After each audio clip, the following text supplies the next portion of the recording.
자, 요한복음서는 여러분 쓰여진 시기가 성경에 요즘에 잘 나와 있는데요. AD 90년경입니다. AD 90년이라고 하는 그 시기를 여러분과 제가 한번 곰곰이 잘 생각을 해야 되는데요. 예수님께서 사역을 하시고 그리고 부활 승천하신 때가 AD 30년에서 33년이라고 치면 거의 60년이라는 시간이 흐른 시간입니다. 그러니까 두 세대가 지나간 세대이기 때문에 예수님을 경험하고 직접 만났던 사람들, 어르신들이 다 돌아가신 거죠. 1세기 때의 평균 수명을 검색을 해보면 대략 30세랍니다. 그러니까 더 많이 산 사람도 있고 더 일찍 죽은 사람들도 많으니까 평균 시간으로 따지면 30세 정도가 대략 평균 수명이라는 거예요. 의학도 발달 안 했고 여러 가지로 힘든 부분이 있으니까 30세라는 말이 이해가 안 가지만 평균이기 때문에 여러분 그때 당시에 30세라고 하면 대략 요즘 말로 이야기하면 인생 다 산 거죠.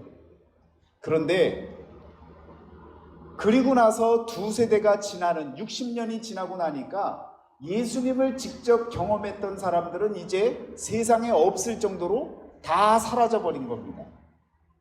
여전히 예수님에 대한 믿음과 신뢰가 있었던 그런 믿음의 사람들은 여전히 예수님을 믿고 따르기를 원했습니다. 그런데 직접 경험했던 사람들이 다 죽어가면서 사라지면서요, 결국 잘못된 예수님에 대한 이해가 자꾸 세상을 어지럽히고 여러 많은 이단들이 속출하게 되어집니다. 그 가운데 평균 수명이 30이 되는데 90년도가 되도록 계속 목숨을 유지하고 있었던 사도 요한이 하나님의 은혜 가운데 장수하며 살았던 그가 예수 그리스도가 도대체 누구인지를 제대로 증거하지 않으면 예수님을 잘못 믿고 오해하는 사람이 너무 많겠다는 거죠. 그래서 예수님이 누구인지에 대해서, 예수님의 정체성이 무엇인지에 대해서 분명하게 기록을 남겨야 되겠다라고 하는 마음을 갖고 예수님이 활동했던 그 시기서부터 90년까지 그 모든 생각과 또 예수님에 대한 이해를 올바로 잡기 위해서 쓴 것이 바로 요한복음서입니다. 그리고 이 요한복음서는요, 성경 가운데 가장 마지막에 쓰여졌습니다. 말하자면 모든 성경을 마지막 마무리하고 정리하는 서머리의 역할을 해주고 있는 것이 바로 성경입니다. 그런데 특별한 내용은요, 구약 성경 전체가 예수님께서 뭐라고 얘기하셨냐면 모세의 글과 선지자의 모든 글들이 다 나를 가리켜 말씀하신 글이다라고 표현했기 때문에 사도 요한은 그 모든 말씀들을 그냥 딱 붙잡아 갖고요, 요한복음 1장 1절부터 13절 내에 창조하신 그 말씀을 기록하면서 그냥 구약성경 전체를 다 요약해서 예수님이 바로 등장할 수 있도록 그렇게 서론 부분을 적어갑니다. 그래서 여러분 요한복음 1장 1절에 보면 태초에 말씀이 계시니라 라고 하는 말씀으로 시작을 합니다. 그래서 창세기가 떠오를 수 있도록 태초라고 하는 이 표현을 쓰면서 그때 있었던 그 하나님이 바로 이 말씀이시다라고 하는 표현으로 집약해서 구약의 하나님을 언급을 하고 있는 것입니다. 그런데 그때 당시에 헬라 문화가 가득하고 번성했던 그 시기에 사람들이 믿는 신, 사람들이 받아들일 수 있는 그 살아있는 신이라고 하는 그 원리와 그리고 그 신의 존재를 무엇으로 여겼느냐면 이성 그리고 원리, 라고 하는 것으로 그것을 바로 로고스라고 표현을 했던 것입니다. 그래서 이 사도 요한이 하나님께 은혜를 받고 세상 사람들이 지금 혼동하고 잘못 믿고 있는 그 신이 바로 우리 하나님이시다라고 하는 것을, 그 말씀, 그 로고스가 바로 하나님이시다라고 하는 표현을 쓰고 있는 것입니다. 그래서 세상은 요한복음에 집중하게 되어집니다.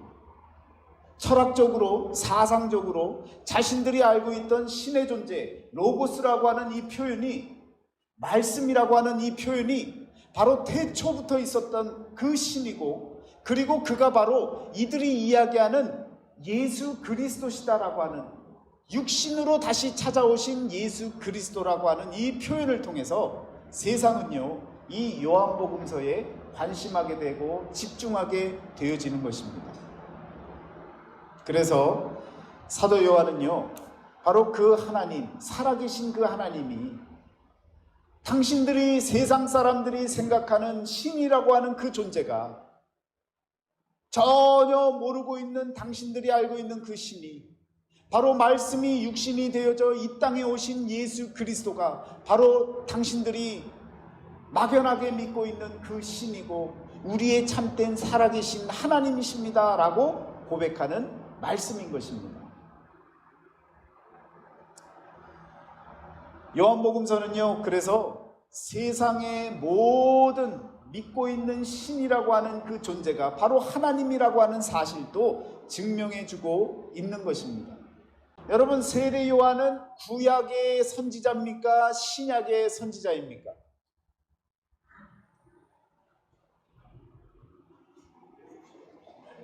마음으로만 대답하세요. 또 크게 대답했다가 틀려갖고 또 시험에 든다고 얘기하지 마시고요. 여러분, 세례 요한은요, 어디에서 나타났어요? 광야에서 나타났어요. 광야에서 나타났는데 그 광야에서 나타난 그 시기가 언제냐면, 하나님께서 도무지 세상 사람들에게, 유대인에게 더 이상 살아있는 것 같지 않을 정도로 숨어 계시는, 아무런 표현도 하지 아니하는 그런 시기에 광야에서 외치는 자의 소리가 들려오는데 바로 그가 세례 요한이었습니다.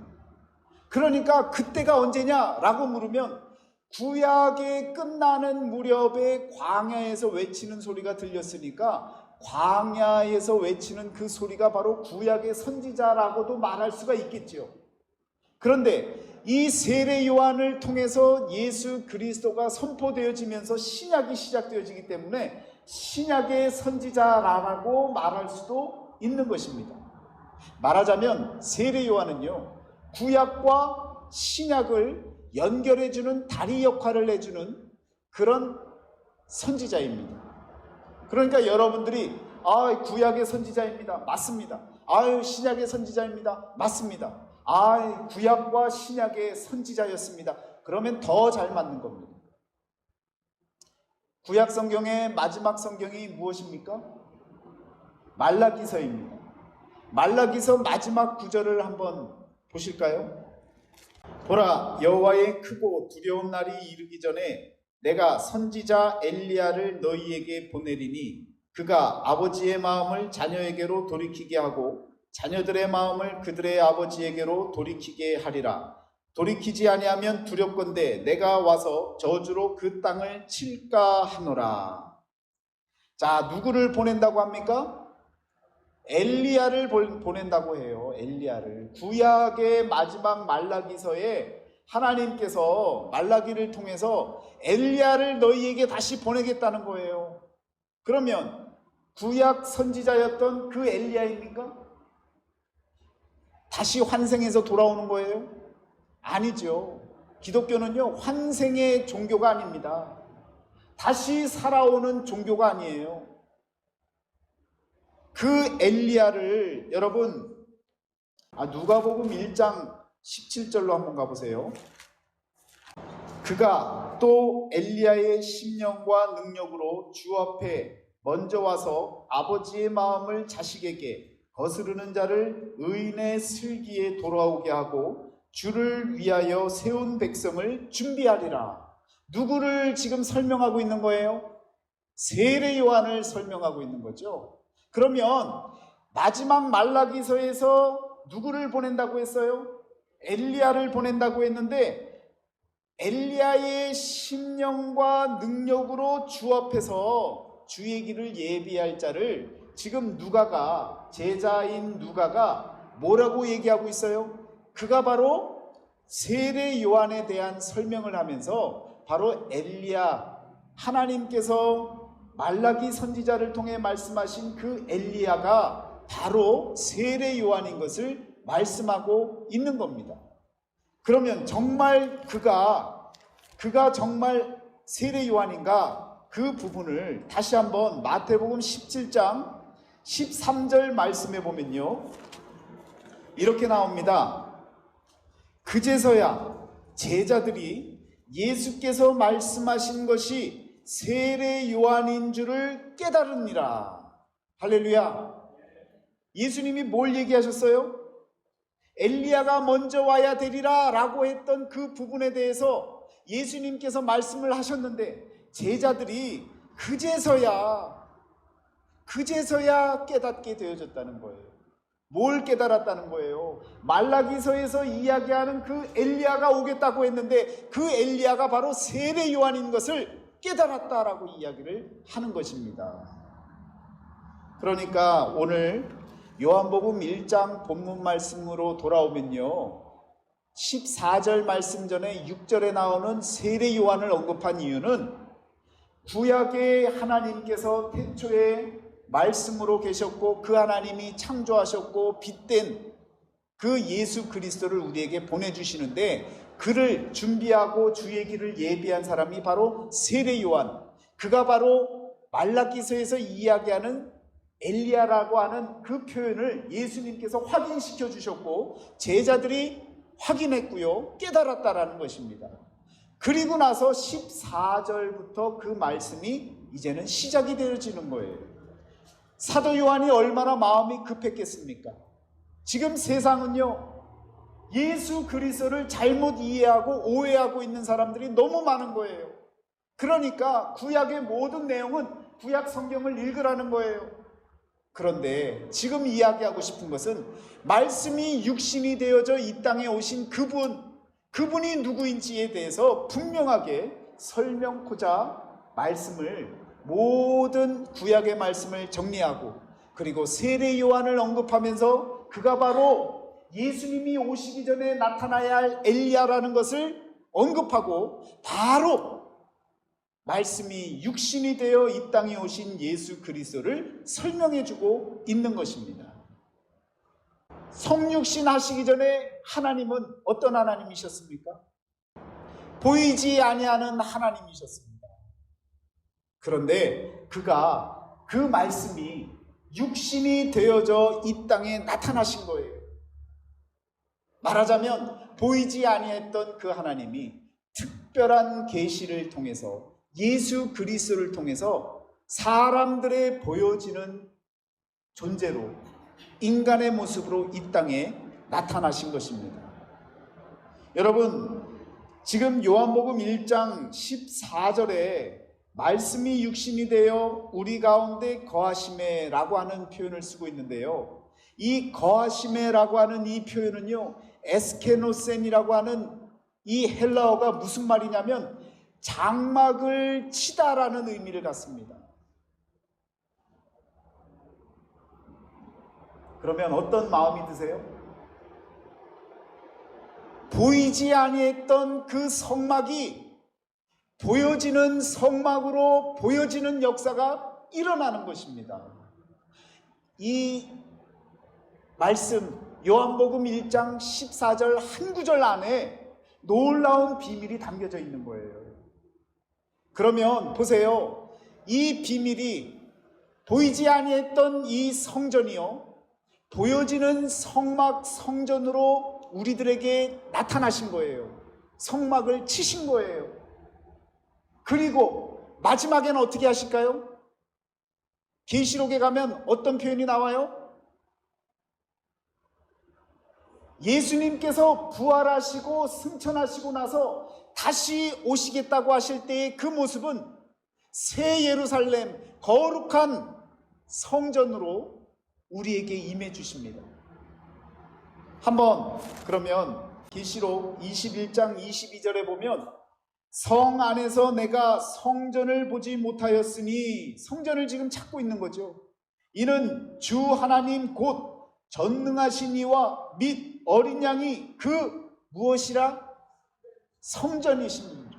요한복음서는요, 바로 보여지지 아니했던 하나님이 우리에게 나타나셔서 보여지시고, 또다시 보여지지 아니하는 하나님으로 올라가는 그 모든 과정을 우리에게 설명해 주고 계시는 것입니다.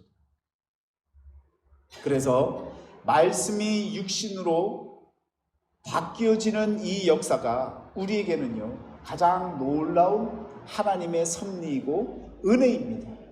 은혜 중에 은혜입니다. 이 사실을 깨닫는 저와 여러분들이 되어지시면 성전의 개념이 바뀌어지는 줄 믿습니다. 여러분, 육신으로 이렇게 오신다라고 하신 것은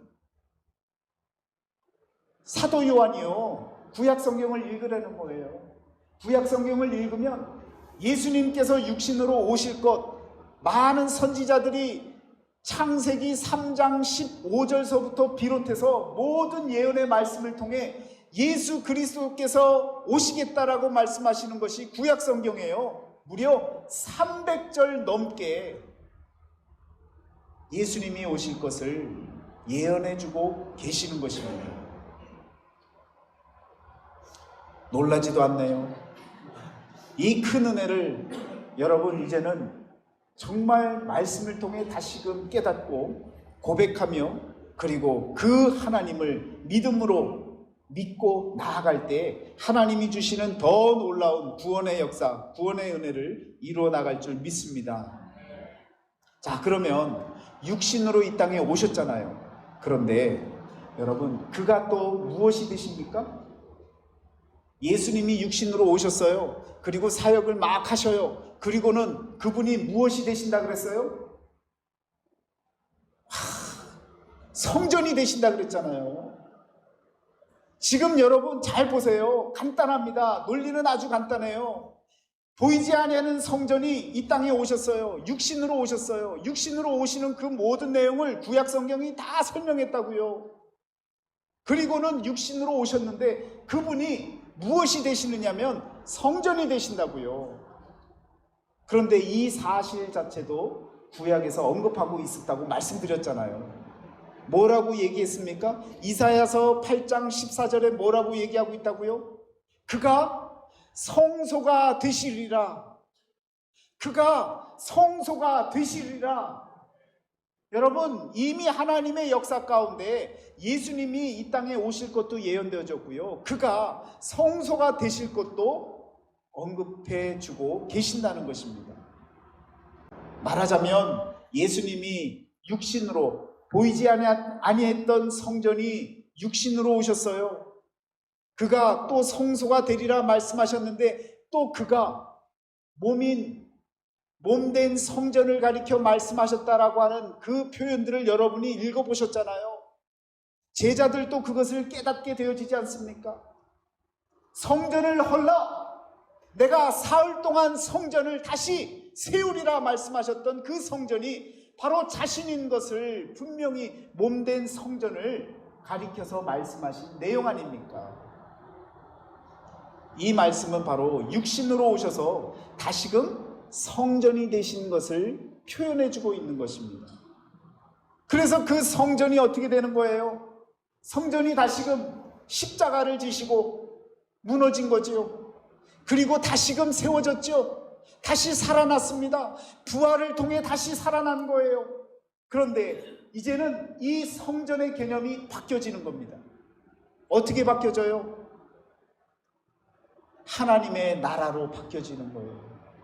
이제는 다시금 보이지 아니하는 성전으로 다시금 부활 승천하시고 나서 우리 주님의 그 모습이, 성전이 무너졌다가 다시 성전이 되셨는데 다시금 본래의 모습대로 보이지 아니하는 성전, 계시록 21장 그 사도 요한이 바라보는데 성전이 없었었는데 그 성전이 바로 어린 양이 계시는 그 성전인 것을 다시금 깨닫게 되어지는 것입니다.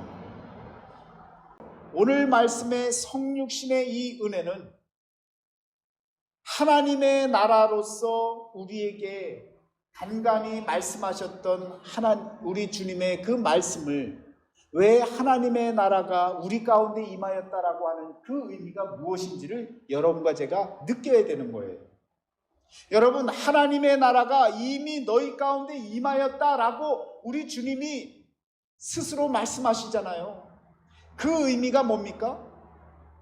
예수님이 죽으시고 다시 사심으로 성전이 무너졌다가 헐면서 보이지 아니하는 성전으로 하나님의 나라 가운데 임하시면서 그 하나님의 나라가 이미 자신인 것을 함께 살아가는 당대의 사람들에게 증거해주고 있는 거예요. 이것을 깨달은 사람이 바로 하나님의 나라를 쟁취하고 선취하는, 하나님과 더불어 사는 하나님의 자녀인 줄 믿습니다. 오늘 저와 여러분들이 바로 그 하나님의 자녀가 되어져야 될 줄 믿습니다. 하나님의 나라는요, 죽어서 가는 그곳, 장소적 개념으로만 있지 않아요. 오늘 우리를 찾아오셨던 그 주님, 그 주님이 부활 승천하심으로 인해서 이제는요, 저와 여러분 마음속에 우리 주님이 거하시면 우리는 주님과 함께 성전이 되어지는 겁니다. 이것을 사도 바울이 너희의 몸이 성령의 전인 줄 알지 못하느냐라고 묻고 있는 거예요. 우리 마음이 그리스도와 함께 하나 될 때에 우리는요, 참된 성전을 이루는 것이고 성전의 삶을 사는 것이고 마지막 때에 보이지 아니하는 성전과 함께 연합하는 놀라운 구원의 역사가 일어나는 줄 믿습니다. 성육신하신 은혜를 깨닫고 영과 진리로 예배하는 참된 예배자로 나아가는 믿음의 삶을 살아나가시기를 주의 이름으로 축원합니다. 기도하겠습니다. 사랑의 하나님, 감사합니다. 보이지 아니하였던 성전, 우리 하나님께서 말씀이 육신이 되어 이 땅에 찾아오셨고 또한 장막을 세우시고 성막을 세우시며 보여지는 성전으로 우리에게 나타나신 은혜에 다시 한번 감사를 드립니다. 하나님, 이 땅에서의 모든 삶을 우리 사도 요한을 통해 더욱더 깨닫게 하여 주시고 말씀을 통해 깨달아진 진리를 오늘 우리들이 간구하고 믿음으로 성전화되어진 삶을 살아갈 수 있는 우리 모두가 되게 하여 주옵소서. 마지막 때에 다시 찾아오시는 성전, 어린 양의 모습으로 나타나실 성전, 보이지 아니하는 성전, 손으로 짓지 아니한 성전, 그 성전이 우리의 마음의 성전과 하나 되게 하시고 연합되게 하시고 또한 영원한 하나님의 나라에 거하는 믿음의 삶이 될 수 있도록 은혜를 허락하여 주옵소서. 예수 그리스도의 이름으로 감사하며 기도드렸사옵나이다. 아멘.